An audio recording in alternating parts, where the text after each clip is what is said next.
সুস্থতা আল্লাহ দেওয়ার পরও নিয়ামত। কালকে সারাদিন ভালোই ছিলাম, একটা রোজা রাখছি।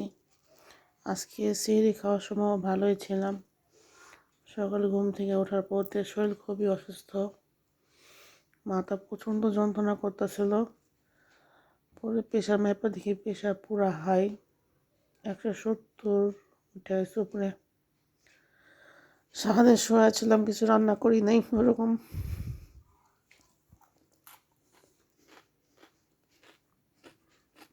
বাসাতে খাবার পাঠাইছে, তারপর ননদেও কিছু খাবার দিয়ে গেছে।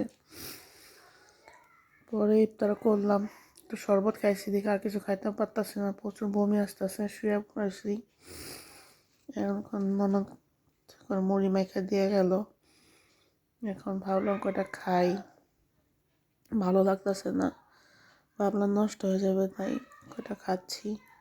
সবাই আমার জন্য দোয়া করবেন, আল্লাহ যেন আমার সব কটা রোজা রাখা তৌফিক দান করে।